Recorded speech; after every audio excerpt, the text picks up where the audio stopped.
My friends are all too lazy to read a rulebook or to play a game tutorial, so I've put this video together to teach them the rules to Root, a game of woodland might and right. So far I've done Scythe and I've done Steam. This is quite a complicated little game, but it's quite interesting because all of the different factions in the game play completely differently, even though they're all on the same game board. So, basic explanation of the game: there are multiple animal factions fighting for control of a section of forest. Just talk you through the four factions. So you have the Marquis de Cat, the Airy Dynasties, the Woodland Alliance, and the Vagabond. All four of those play completely differently. So I'm going to just start with the Marquis de Cat, show you a few basics of the game, then show you how the Marquis de Cat plays, and then we'll do the Airy Dynasties, the Woodland Alliance, and then the Vagabond.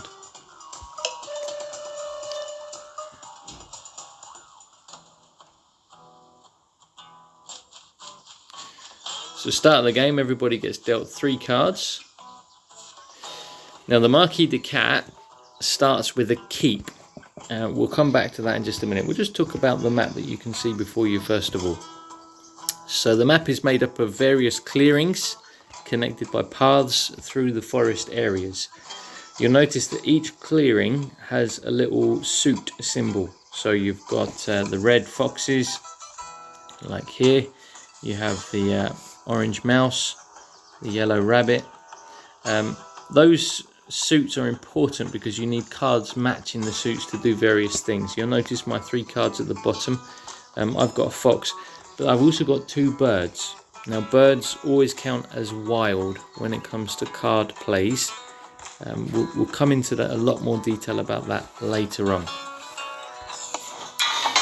The basic aim of the game is to get 30 victory points or to win via a dominance card.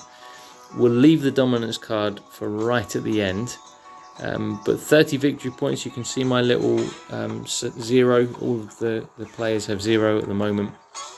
Each of the different factions gain victory points in different ways. You'll notice as well on the board you have little squares, blank squares. These are building slots. So how many squares shows how many buildings can be built in that particular clearing. The Marquis de Cat can build 3 types of building: a sawmill, a workshop, and a recruiter. The sawmill produces wood, which you need to build more buildings. The workshop is used to build cards, or use cards rather, and the recruiter, is used to recruit more troops. So I've got to build a sawmill. Now you want the sawmill to be connected to the other clearings. So I'm going to put the sawmill here because that's kind of central for me. Then I'm going to put my workshop, because I've got a fox card, I'm going to put my workshop in the fox clearing. And then my recruiter I'm going to stick here. There we go. Okay, and I press continue. So the AI will play their turns. Don't worry about all of that for the minute. I'll explain what that means later.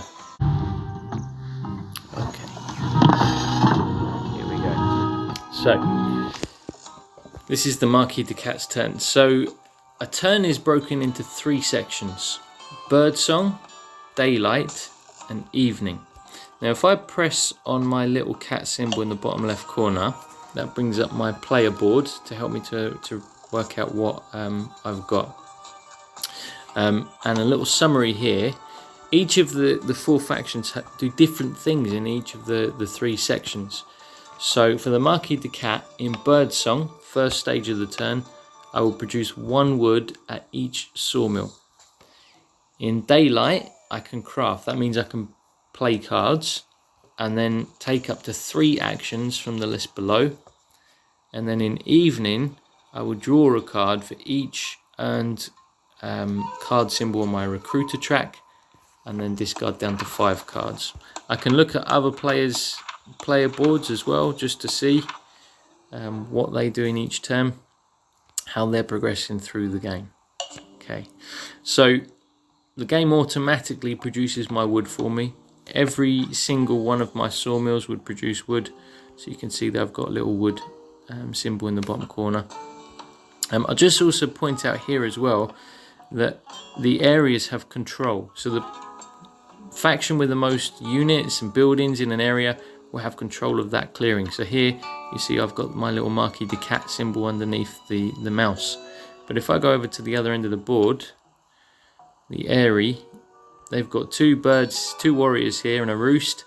So they've got control. You can see the symbol's different underneath the mouse suit. Okay,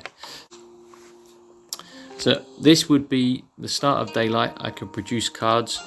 If I hold on to some, so you can see this is an ambush card. It's a special card that's played during a battle. But let's pick out this one here. So you see on the left hand side it's got in a little wood panel 2 foxes. So I would have to have 2 workshops in fox clearings to be able to build this card.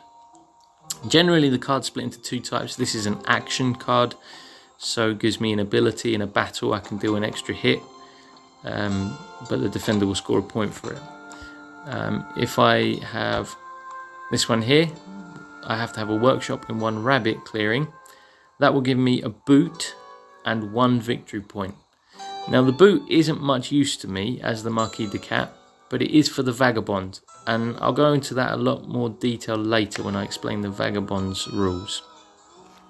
So I can't craft any cards, so I go into the next turn. So now I get 3 actions. You can see just above my end of turn 3 little action symbols and the number 3 in the sum. So those actions are split across 6 different things. First is march. If I move, I can move warriors between clearings. So the march ability will let me move 2 times.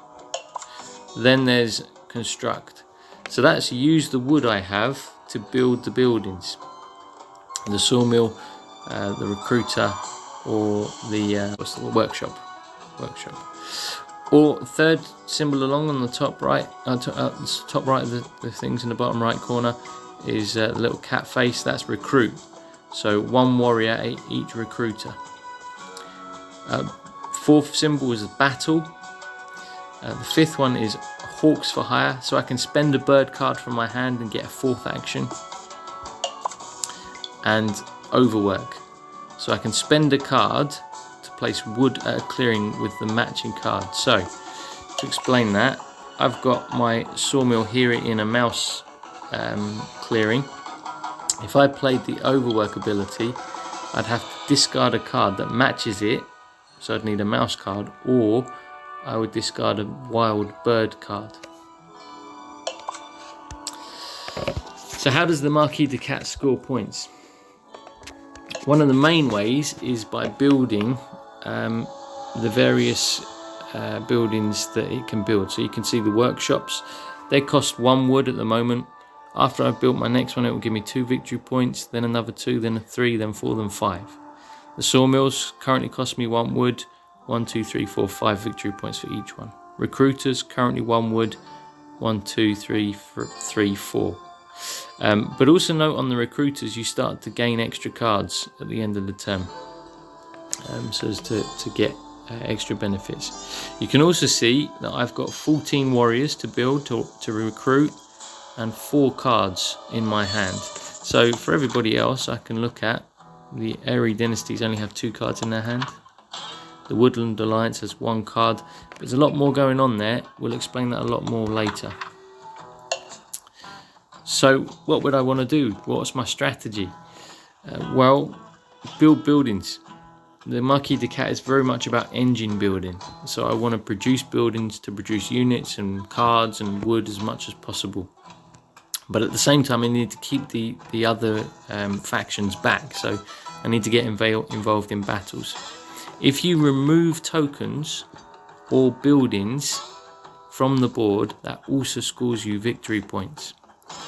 So in summary, the Marquis de Cat scores victory points by building buildings and removing opponents, or by playing by constructing cards like this one. Let's talk briefly as well about the Marquis de Cat's special abilities. So you can see just at the top of my player board a field hospital. So when a warrior is defeated, I can spend the matching card from where it was defeated, and that warrior will be put out by the keep. And I also have the keep, which only I can place pieces in that area. Okay.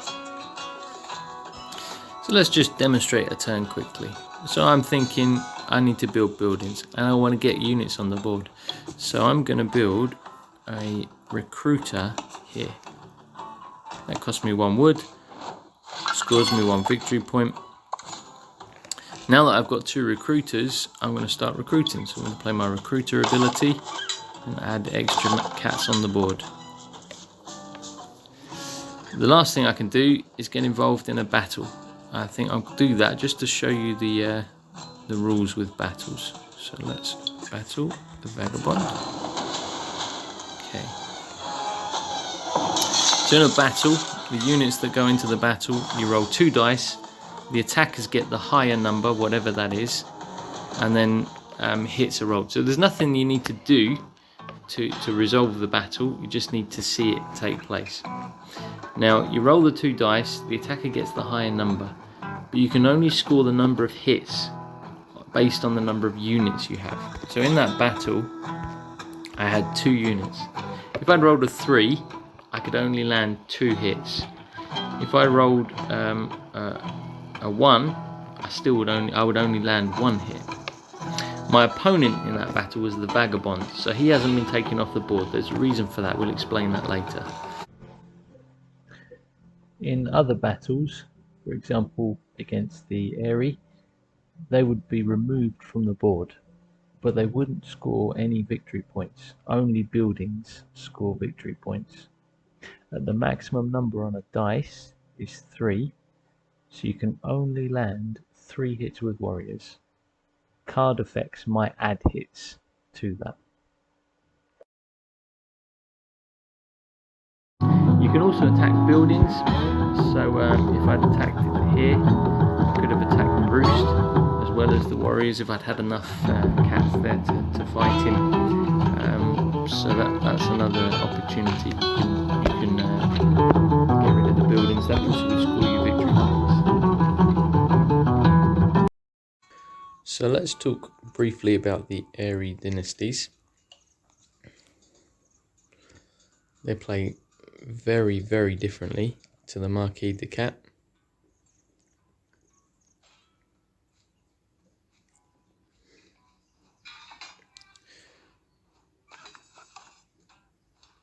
So something I missed on the last video, the initial setup for the Marquis de Cat means that they get a cat warrior in every clearing, except for the one opposite their keep. That's where the Aerie dynasties start. So it's like the Marquis has already got a foothold in the forest, and the Aerie are trying to re-establish their foothold. So they start by picking a leader, and they have what's called the decree. So I'm just going to pick the builder for the minute.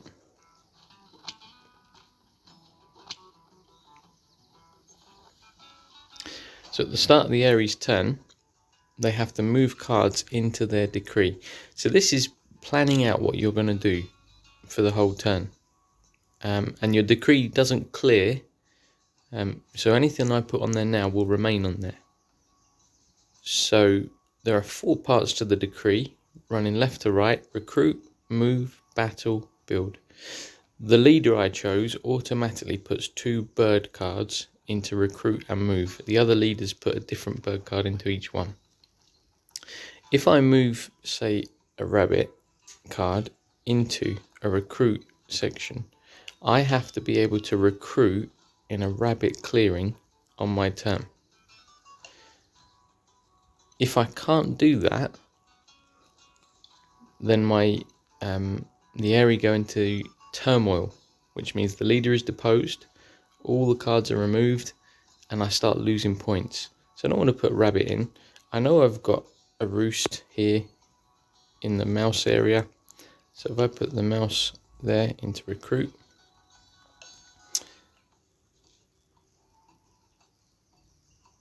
and that's all I'm going to do, I think.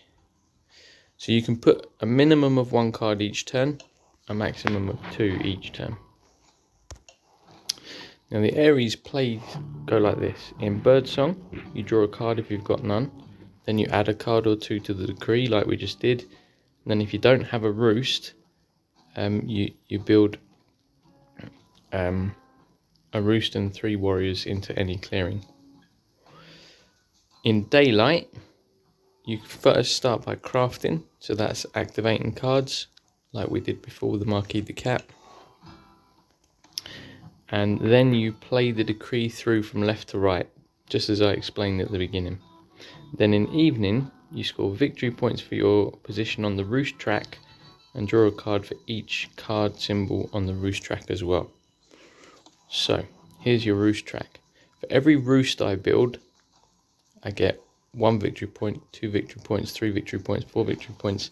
Now the Marquis de Cat scores points once when it builds a building. The Aerie will score these points every turn. So once I've got 3 roosts on the board, I'll score 2 victory points every turn. Special abilities of the Aerie. If you rule a clearing, if you're tied for control of a clearing, you get the clearing, you count as ruling it. And they don't like to build items, so you only ever get 1 victory point. So like here, this one, that one's worth 2. 1, if it said it was worth 2, you'd still only score 1 point for that card. So that's the Aerie. So what's the strategy? Basically you're pushing back against the Marquis de Cat. You want to spread out and build roosts as quickly as possible. But really, it's all about planning. Your decree in the bottom left corner, bottom right corner, sorry, needs to be kept a close eye on, and make sure you can do all the things that you've got cards down to do. If the Marquis de Cat was to play against me, they'd watch my decree as well, see where I have to do things and try and stop me from doing them. As I said, if you go into turmoil because you're not able to do something on your decree, you will lose a point for every bird card on the decree and pick a new ruler from the 4 that you saw at the very beginning.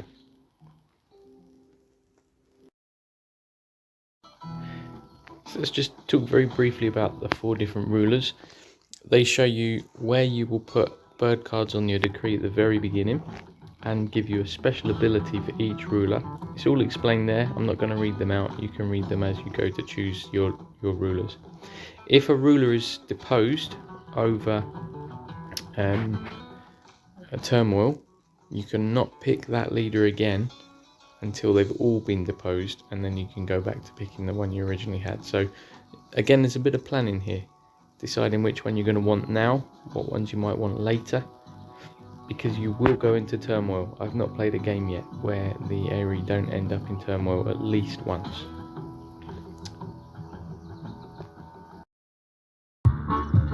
Let's talk about the Woodland Alliance. Now, the Woodland Alliance will only appear in a 3 or 4 player game.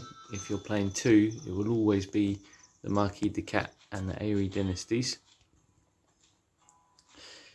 Where the other 2 are kind of empire building, the Woodland Alliance is a bit more gathering the local people to rise up against the authorities. It's effectively a rebellion that you're playing.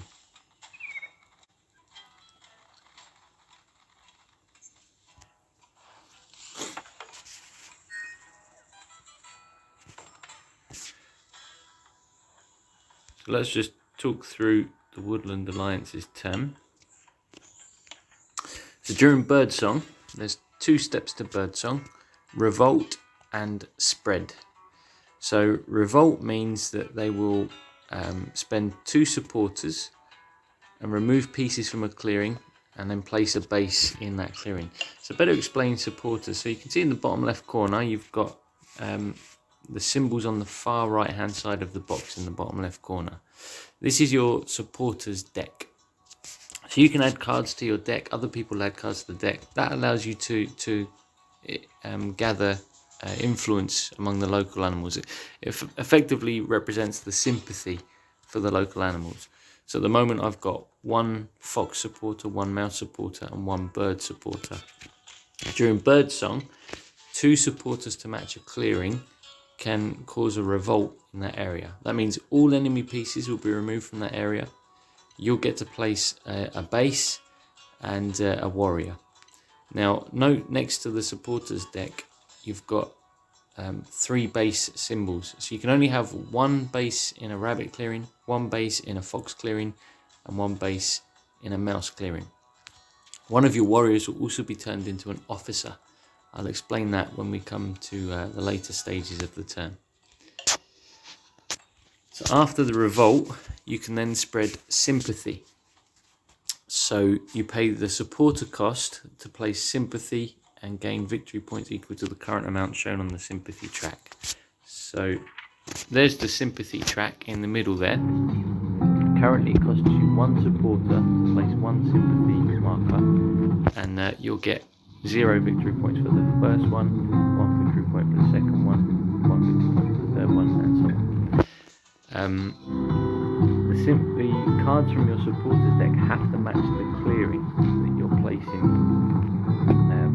sympathy in.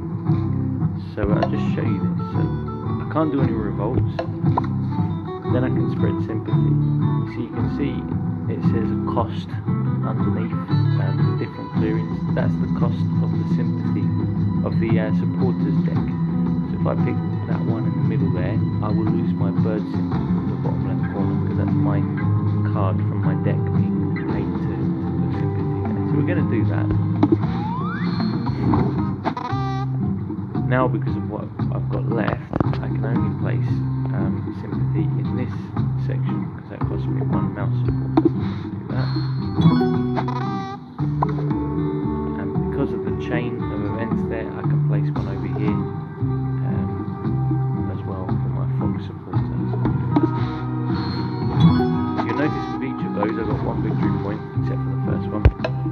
That's the supporter track you can see in the middle here. So that's all of birdsong done. Then you get daylight and evening. So daylight is kind of civilian actions and evening is military actions. That's probably the best way to put it. So you can see in the bottom right corner, my action bar is divided into 2 halves. The first half are my daylight actions, the second half are my military actions. So I can craft cards, I can promote a warrior to an officer, or I can add cards to my sympathy deck. So if I craft cards, the payment on the cards is based upon where I have sympathy or supporters.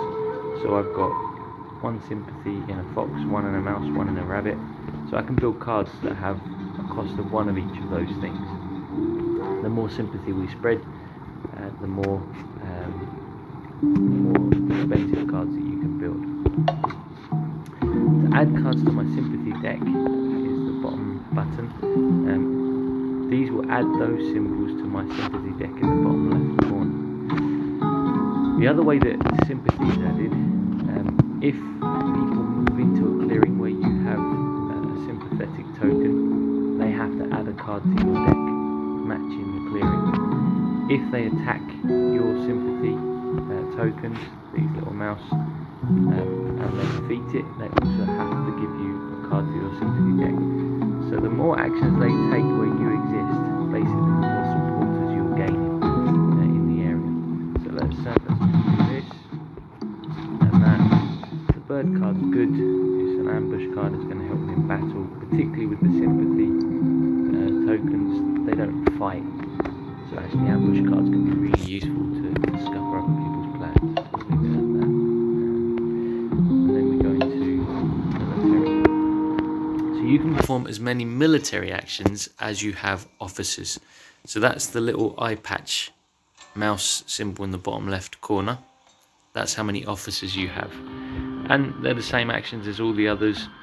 Move, battle, recruit.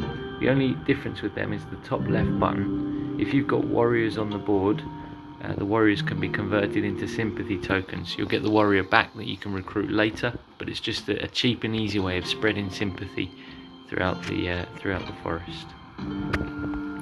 So that's the Woodland Alliance. For them, strategy is all about spreading sympathy. The more sympathy you've got on the board, the more points you're going to gain. But obviously the other sides get easy victory points for taking away the sympathy tokens. So you have to bear that in mind. But the more they do that, the more supporters you gain. So I'd say this is probably one of the harder factions, this and the Vagabond, because they play so differently to the other two. It's a lot harder to figure out how the strategy. For this, it's about choosing when to strike and what to strike.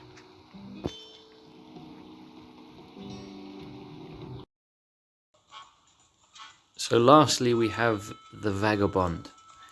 So where the others are groups of birds or cats or the local animals, the Vagabond's an individual on his own. You'll get one piece on the board.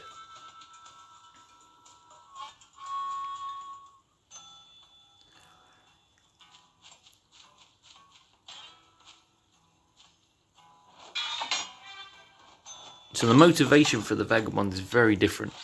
The others are all trying to gain control of the forest. The Vagabond is trying to make a name for himself. So at the beginning of the game, you'll get to choose one of 3 Vagabonds, the Ranger, the Thief or the Tinker. They've all got a different ability.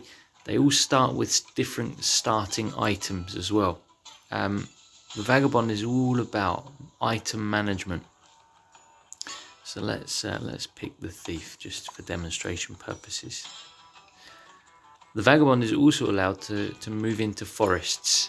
So let's just stick him bang in the middle. Okay, and that's my setup complete.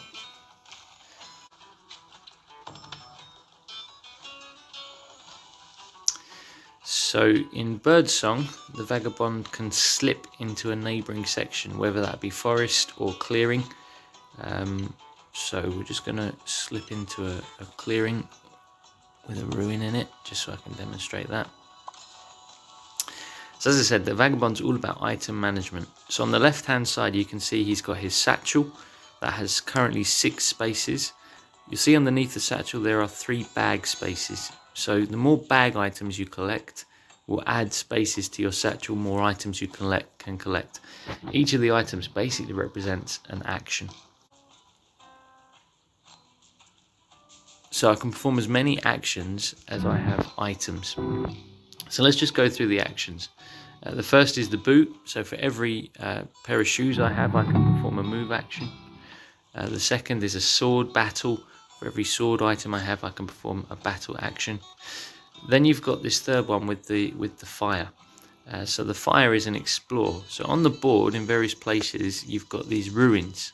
You can see next to my little Vagabond the ruin. I can explore a ruin for every fire that I've got. That also allows me to take more items. So as an example, let's perform that action. So that's fortunate. I got a bag. You can see I've got 2 spaces added to my satchel area. The next one is aid.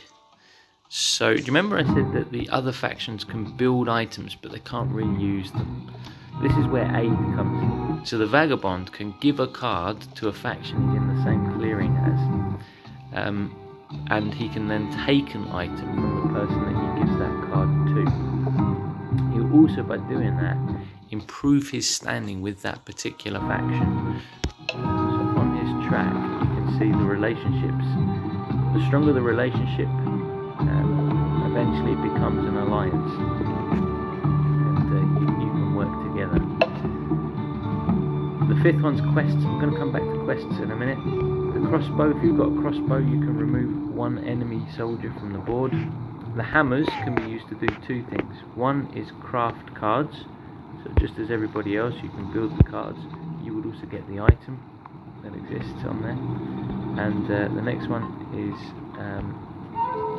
repair a damaged item. So when you get defeated in battle, rather than being removed, your items are damaged, and you can use hammers to repair them. With all the vagabonds, if you end your turn in a forest, you will repair all of your damaged items. Then you've got the special action. So this one was steal.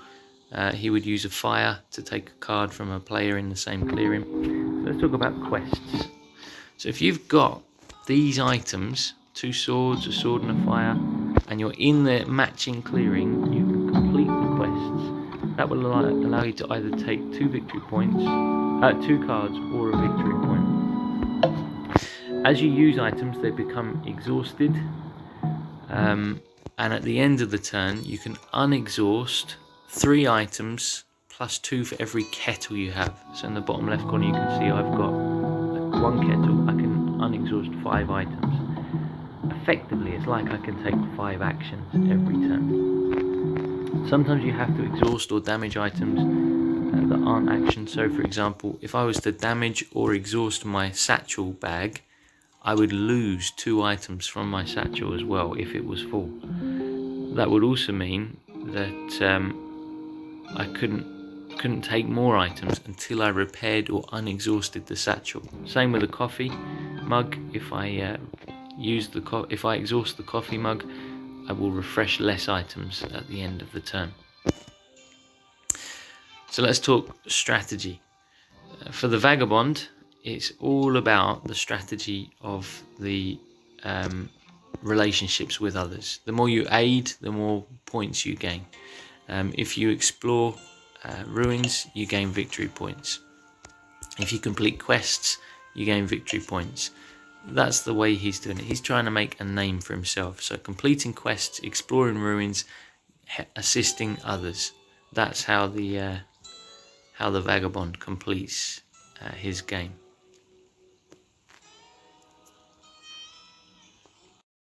So as I said at the beginning of the video, the victory conditions are 30 victory points. That's the same for all 4 factions, regardless of how they get the victory points. It's 30 victory points. But you also have dominance cards. So you can see a dominance card here in the middle. You win the game if you rule 3 fox clearings at the start of your bird song. So you can craft a dominance card that will go into a common pile, and then anyone can select that dominance card as a way of completing the game.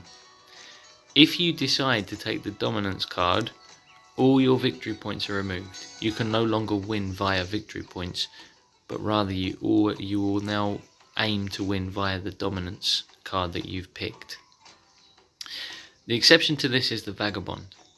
Obviously the vagabond can't control clearings, so he isn't interested in that. If a vagabond takes the dominance card, he then forms a permanent alliance with the person with the least victory points. And if that person wins, then the vagabond wins as well. So that's it. That's the rules to Root. A really interesting game. I really like it, and I think you guys are going to absolutely love it, and I look forward to playing it with you.